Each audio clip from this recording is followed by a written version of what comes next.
Hello YouTube, this is Ben Gessel. How's it going? Um, it's kind of late. Well, early in the morning, Sunday, 1:23 a.m. I need to wrap this up, not too long. But this video might go on for a little ways. Oh well. It's about time that I at least had some video like this. I'm gonna probably try to put some more out there that soon. A little bit after I get up in the morning. Later on, Sunday, if not then Monday or thereabouts. At least this weekend was trying to get. I usually try to get videos out weekends. A lot to talk about still. There's a whole lot to talk about, believe me. And sometimes I felt recently like there's so many things that I wanted to talk about that look at my screen. So many things I wanted to talk about that just haven't. I don't know. Just haven't expressed yet on YouTube. It'll come bit by bit. Anyway, fortunately, it's getting a little bit cooler finally. I don't know. Maybe I opened my window a little bit too early today. Don't have air conditioning, so what can you do? Okay, let's get to what we're talking about here in this video. Now, in case you're wondering, that red light over you see to the right of me, that's just for the modem for the house. So I mention this because of what I'm going to be talking about. And it's it's funny. It's something that in a way, oh yeah, I get a rush out of it. It's enjoyable, but because of what I know about the subject, it kind of has a lot of different sides to it. I'll put it that way. There's a lot of different. Okay, what I'm talking about is evil, and I'm just going to call this on evil. What it is, and which entities are truly evil, and how that all works. And also, there's similar kinds of things. I don't want to get into this certain subjects too much, or at least, well, I'll touch on certain things, but maybe, yeah, maybe it's just a little bit more pleasant to talk about certain things in the daytime. I don't know, but I'm doing this for dramatic effect somewhat. Makes it even more frightening, perhaps. I don't know. You tell me. So. Okay. First off, I should mention, and this might sound like something more spiritual or religious in nature, I should mention my worldview regarding evil, good and evil. So, I'll just mention a number of things right off the bat that are just true. I just know they're true. And these are spiritual kinds of things. They're not sciencey. I'll try to prove, disprove, whatever you want. This is my worldview. So, all life, I do mean all life, as far as we know, except for humans, as well as deity and demons, that sort of thing. All of their life is incapable. It's not exists. All of their life cannot choose between good and evil. All their life forms cannot choose between good and evil that we know of. At least that we know of. But humans and deity and demons are the only entities that can. And I think I should mention this. And this is basically, yes, this is Mormon or LDS theology. God, Jesus, Holy Ghost, angels, demons, Satan, They're all humans. Just that they don't have they don't have flesh and blood. They're immortal. They have flesh and bone. But they're as far as the bodies though, the bodies only the entities of bodies are only God, angels, that sort of thing, right? So their bodies are a lot. They're human looking, but they don't have blood. They have blood is something that's connected with ultimately with death. We need it in this existence, but it's not. Anyway, you have I don't know. The nature of a spiritual body is a little different. This is all very important. This is all core doctrine in my church. That our mortal bodies are flesh and blood, and to have a flesh and bone, or actually spirit, or a body that's not capable of dying, capable of that you're going to live forever, right? That kind of body. That's only had by. It's only something that angels and deity has that are good. So, conversely, the bad boys, right? They don't have physical bodies, but they're still human-like in form. Ultimately, now God can let them take whatever shape they want to take. So this is actually one of the reasons why we have where the origin of a lot of stories about monsters comes from. There you go. And so that there right there and there says a lot. But it's true. I do believe that there was a pre-existence, that there was a battle between good and evil before this world was even created, and the bad boys kicked out of heaven, came here. All right, we can't see them, but they're here, and they had the creation of the earth and everything like that. And eventually, we all came down here, and so on and so forth. That's my worldview. Now, it's always interesting when you have. I mean, I find mythology interesting, sure. You know, ideas of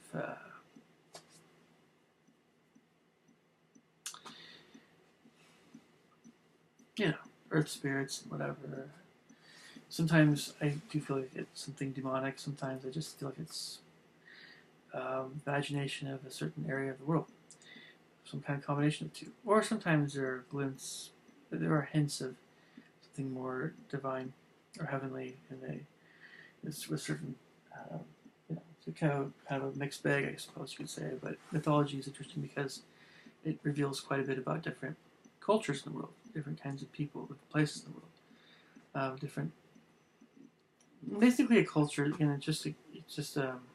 Take a bunch of different, up to millions of different people, and just all the commonalities that those people have, not just ethnically, racially, but everything else.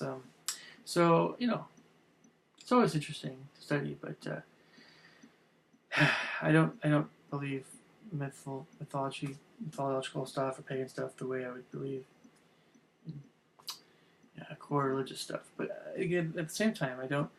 With these things I'm talking about, I don't want anybody to think I'm not compelling anybody. Certainly not forcing anybody to believe in stuff. But this is where I'm coming from, and the interesting thing is that so much of what I believe really is, I think, very similar to many people that are many different kinds of people. Really, Catholics, Baptists, American Indians, any tribe, most tribes, Africans, you name it. I mean, I don't feel like I have the people I feel like I have the most differences with in terms of my worldview would have to be secular humanists in certain respects, because secular humanists they can't trust anything that is intangible. Not with the same degree that theists could, or someone that believes in something they can't see. A lot of people are not truly atheist. I mean, there's a lot of people that are pagan, that are polytheistic that are definitely not atheists, or a lot of people believe in things they can't see.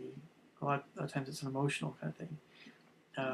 All of these kinds of things. I mean, I can relate to these people pretty well. And again, I don't want to force anybody to believe what I believe, but we do have these two different chief powers. We have God and Satan, and we have to. This life is still kind of it's like a battleground. Yeah, it is. And so, I love scary movies, just like a lot of other people. But a lot of the truth behind a lot of the stuff is that evil is real, just like good is real. It's just that in church and in a religious context, we just don't talk about the other side as much because, well, because of what it is, right? Sure. Okay. So, what people wonder, I'm going to combine a few of these things here.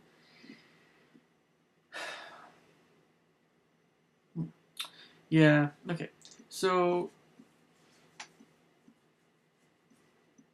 let's just be straightforward here about this subject. What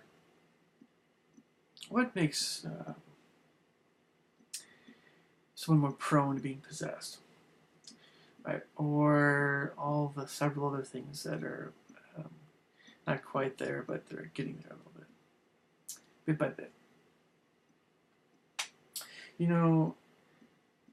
There are a lot of things that other people experience that I haven't. I think I know why that is, but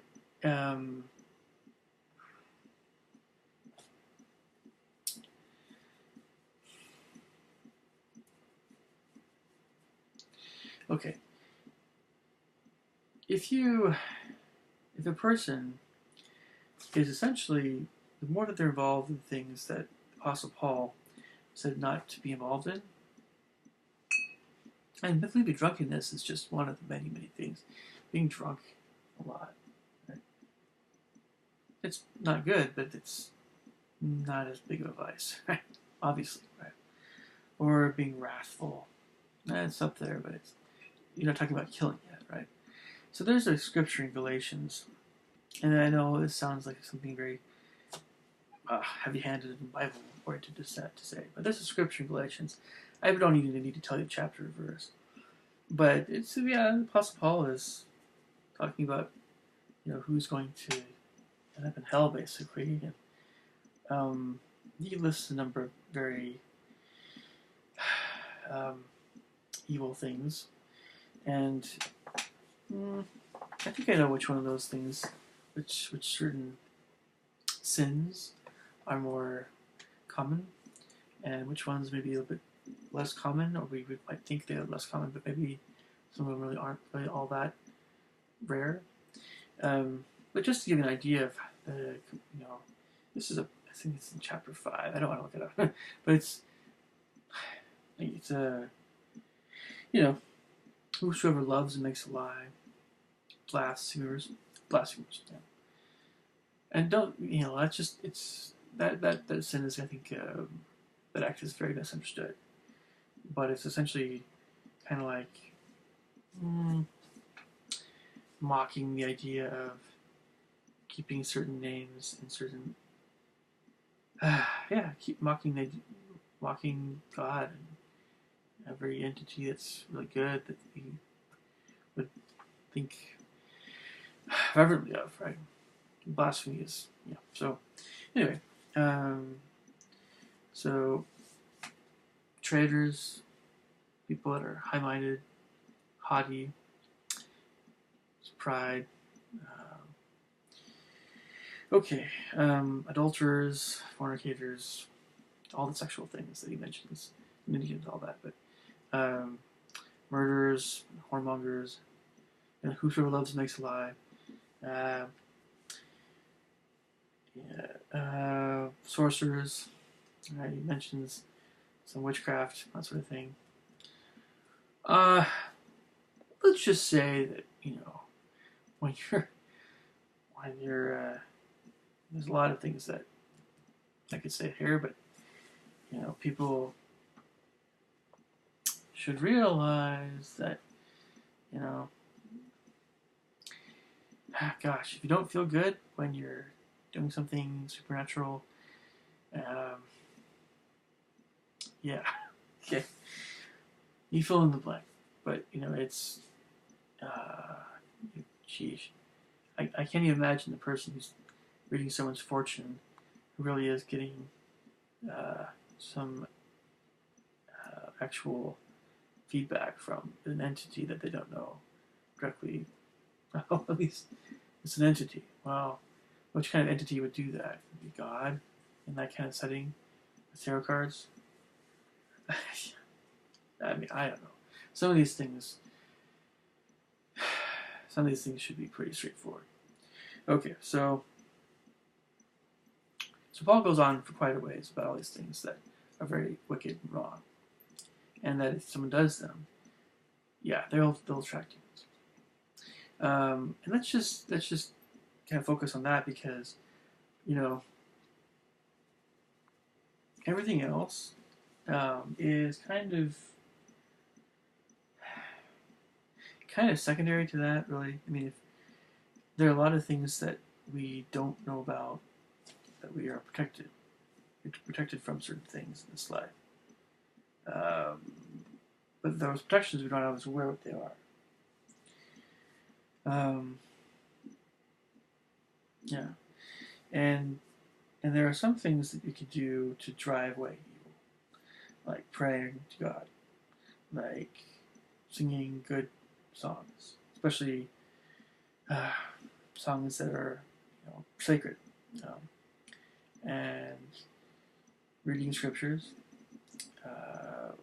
anything that's from, I would say, holy men. And so, I don't know. I would imagine the Dalai Lama is a really good man. If you were to reflect in his words, I can see why that would. I'm not a Buddhist. I mean, officially, but I imagine that would probably be a good thing. It's yeah, and then there's other things as well. When you talk to someone, because of strength in numbers. When you talk to someone, it helps, builds your courage.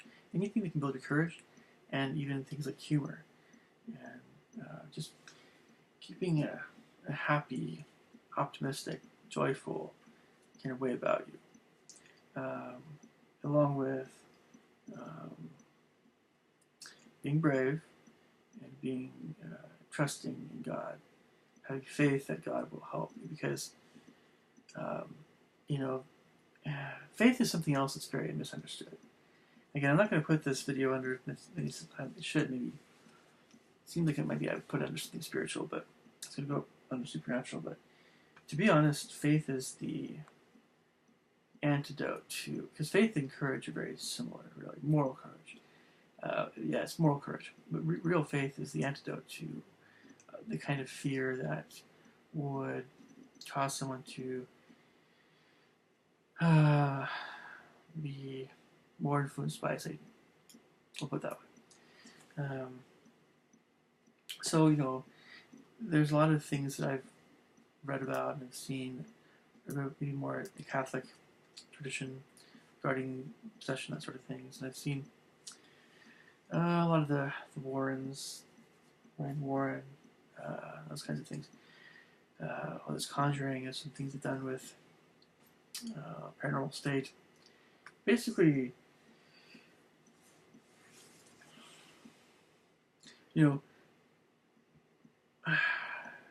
I'm still, this is part of me is still trying to understand. And I've seen this wacky guy on YouTube. Okay, he's not wacky. He's probably a good man. He's a good man. But he's a little odd. He does these exorcisms on video, right?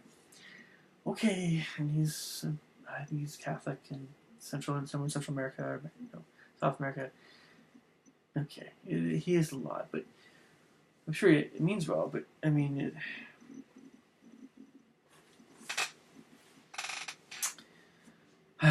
am I trying to say? I'm going on these tangents here. I guess it's just that most of the time, uh, if anybody has any dealings with the dark side directly or indirectly, it's definitely more indirect, and it's like a influence. But it's, they're hovering around. Dark spirits are hovering around someone. It's not like no possession's rare, but I mean, yeah, I mean, and honestly, like that's one of the worst things that can happen to someone. But there's worse things, of course. But anyway, and we all know what things can attract evil spirits. So one of my big trains of thought here is, and this is where it gets to the supernatural a little bit, or supernatural kinds of subjects. And this has to do with this next point I have. When dealing with the intangible, it has everything to do with feelings. And this is one of those things that can easily tie into church, or going to church, and what we talk about in church all the time. But why is it that so many people don't have a hard? Why is it people have a hard time with this idea of trusting their feelings? Because their feelings, it's not a math equation, right? Feelings and emotions and spiritual things are very, very, very, very much intertwined. We're talking about practically the same stuff here. I mean, it's just, the reason why you want to be good is so that you can be happier. If you are inseparable, otherwise, why would you want to be good? But it's a kind of happiness that's spiritual happiness. It makes you more happy and joyful and lighter-hearted in life.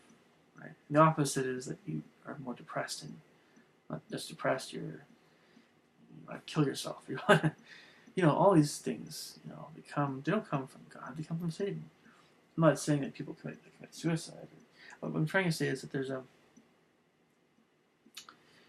this heavy and light, right? The heavy-hearted. It's not just because of their own wrongdoing. It's because of the wrongdoing of other people, and we have dark spirits here. And if it was just good spirits that were in a world, or if it was just good spirits that we were interacting with, we'd be flying every day spiritually, emotionally. We'd be feeling great. Things would be great. It would be different. Everything would be different.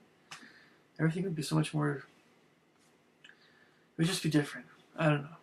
I know what I'm trying to say, but it's hard to explain. But in order to, we live in a world of opposites, and sometimes it's not always clear which one is which. And sometimes everything just seems a little bit lukewarm or gray, especially for people who have to work, 40-hour-week jobs. Or their lives just seem like they're kind of coasting, and they're not going anywhere. And they come home with their TV. Maybe they're married, maybe they're not. But whatever's happening is they just don't feel, there's just not a lot of stuff in their life to show them this big contrast, right? So some people will, hopefully people go look for good stuff, but then, you don't have to look for bad stuff to have bad stuff happen to you, but we say sometimes evil entities are, often people, sometimes occasionally not, or at least, anyway, but, life eventually has a way of showing you these moral absolutes, right, good and evil.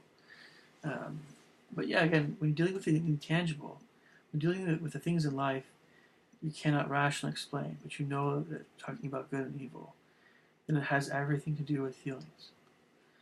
And so on that note, if I were to try to explain demonic possession the best that I could without being Ed and Lorraine Warren, what happens, I think, is that the more that I think someone finds themselves in a situation where there's a lot of demons around, and those demons are they're given more power by, we'll say, God or angels that are watching over us, right? Angels say, okay, you can do this, or and sometimes it just depends on the situation, but yeah, I mean, Ouija boards can certainly, definitely, they're like, give the demons a welcome at. I don't know why. I just know that when you're communing, when you're in an act of prayer, when you're in an act of talking to someone that's not there, right? And you're not talking to another human being, right? You're talking to someone you can't see. Well, gosh, unless you're talking to God, believe me, that's the only person you want to be. God or somebody, some entity that's good, right? That you know is good. You have to know is good, right? I don't know. I'm not a polytheist, but you wouldn't want to talk to an entity that's not good, that you can't see. You just wouldn't. But people do. If they think, you know, um, when you're involved with anything, any practice, it doesn't have to be. You don't have to be folding your arms like this. You don't have to do that to pray. But when you're doing anything to commune with darker entities, that's the opposite of prayer, or at least prayer to God. It's prayer to. You see what I'm saying? It's communication.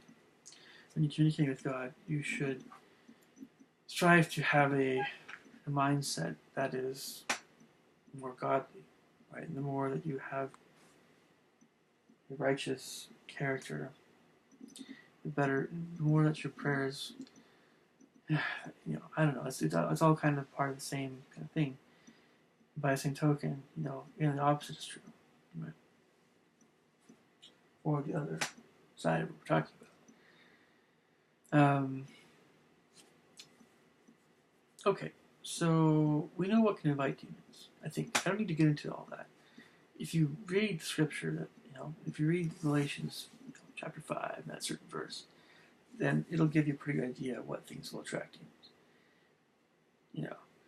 And then you can get into all the details about which, all the sub sins, right? Is using a Ouija board sinful? Well,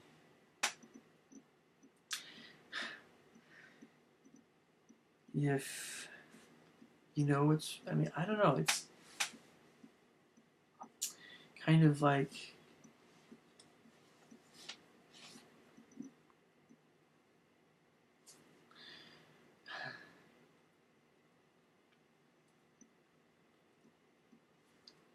I don't know honestly how sinful it would be. I have a hard time saying that it's simply using a Ouija board is reprehensible or a grievous sin, but I think it's probably not good. So that being said, yes, there are folks that use Ouija boards a fair bit. I guess what I'm trying to say is maybe it's something that it's a bad idea, even if you think you know what you're doing. Only time will tell, basically. So we're talking about things that are intangible. A lot of these things look. Bill Mayer laughs at people that are religious. There are a lot of people that laugh at people that believe in demons. The only thing that can convince some people of the reality of good and evil, that things we can't see, is if something happens to someone that kind of shakes up their world. Until that happens, there's no guaranteeing that someone will ever in this life believe in anything they can't see. So the question is, maybe another question would be, am I more frustrated with atheists and hardcore secular humanists, or am I more frustrated with people that just want to spend their time doing evil things or witchcraft and stuff. Which kind of person is more bothersome to you? Well, it's actually not a very hard one to answer. As frustrating as it can be to talk with secular humanists, I prefer to talk with secular humanists myself, atheists and agnostics. Definitely more of those folks than the opposite. Now, it might be enjoyable to talk to someone who's a Satanist because they believe in things like emotion and passions that should, determine more the course of your life. These, strong, we'll say, carnal emotions, right? Lascivious, sexual things, right? And also everything else that they want to do that's just wild and crazy. Maybe anything they can get away with, again, that's legal. Or, whatever they can hide from the law. But, so it might be satisfying talking to someone who trusts their feelings more about a lot of things, or is more feeling-based in their life. At the same time, here's how dark that person would be. And that's that would be by far the reason why I wouldn't want to talk to that kind of person. Is how they make you feel. If a person is simply imaginative and sensitive and curious about things that are dark, it's a very different kind of person. They're not nearly in the same situation as someone who,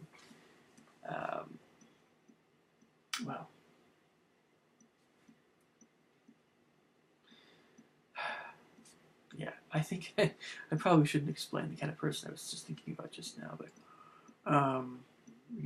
absolutely reprehensible. We'll just put it that way.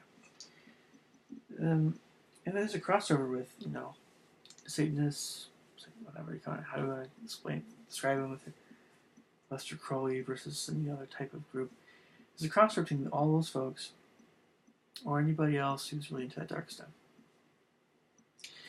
The cult, right? There's a crossover with those guys and, of course, secular humanists, because what is the one thing that both those guys, those entities, those groups will try to... What's the one thing that they have in common? Well, they're opposed to who? They're opposed to Christians, right? Or all people that believe in God. Also, who knows? Mormons, Jews, whoever believes in God, whoever believes in the Ten Commandments, whoever believes in sacrifice and all these other things. However, the secular humanists are probably at some point not going to. I would hope that there are limits that they will play, things they won't ever do. There's some things that are so heinously wrong and evil, and I can't see some of those folks doing those things unless there's some kind of combination of the two, both secular humanist and satanic. If a person's just a secular humanist, maybe their life will be more about their career and anything else that's tangible to them means something more to them.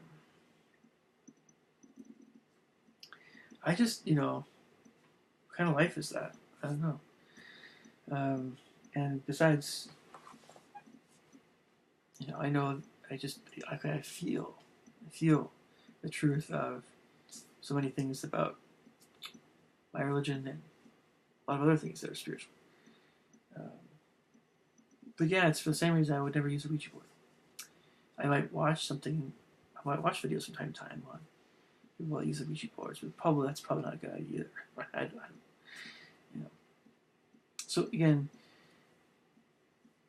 we're talking about really ultimately some very basic things here. It's nothing really mysterious. Well, if you want to get into mysteriousness, usually you're talking about sometimes mythology, but you're talking about probably something that's probably more. If it's mysterious and good, then it's something that we want to know about, that we just haven't really got the straight answer from God yet, right? But if you're talking about something that's mysterious, that's troubling, instead of something that inspires you, instead of something that you are yearning to know, it's something that something that maybe you're curious about in a kind of an excited way, or maybe it's like a kind of, ooh, you can tell it's kind of dark, right? So you're kind of like, whoa, what's going on here? And I don't like witchcraft, right? But it's mysterious because you don't know it. You don't know it, and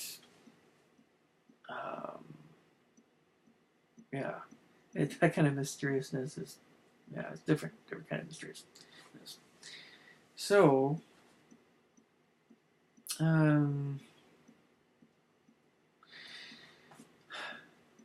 there's a lot more I could say on this subject. There's a lot more, but I think it's one of my more straightforward videos on the subject. I think if you keep the commandments of God, you're probably not going to have any dealings with, well, it all depends. Certain prophets have had dealings with, and it just all depends. But there are people that are so influenced by the adversary, many people don't even know it. And there are reasons why they have become that way. And it's usually very gradual. And some of this has to do with the effects of sin anyway in someone. And then at this point, we're talking about essentially about the core of religion anyway, spirituality. But at some point, everything kind of boils down to these core kinds of subjects anyway. But so again, just to wrap up, I have a certain worldview of good and evil, and I found this is very much have a lot in common with most people I've ever talked to about the subject. So I personally feel like this is true, but I don't want to force this on anyone. There are things that can attract demons to have greater and greater influence in someone's life. Ultimately, perhaps in possession, most likely, probably not. And then there are things that can drive demons away. And the more that someone is, again, living a godly life, the more that, they'll be fine. Now, again, it's just kind of every day we're faced with, to some degree, we're faced with a choice between good and evil. It takes courage to do good things. Why would you want to do something if there wasn't any reward in it immediately? Well, you could either do certain things because you do some things, just do some things because you want to do them. But why? At some point, and what is it you want to do? It takes faith to do certain things that are right. Sometimes it takes a heck of a lot of faith, a heck of a lot of courage. Sometimes it takes more courage than most of us can possibly imagine to do certain things. But certain acts still are very good and right to do. That would definitely help someone. And so what is the thing that Satan's trying to do? He's trying to keep us from doing these things. And by the same token, there are definitely things that you can do that would bring you much closer to him, to Satan, or to God. It can go either way. And the thing about, again, the secular humanists, they don't want to kind of do either. They want to have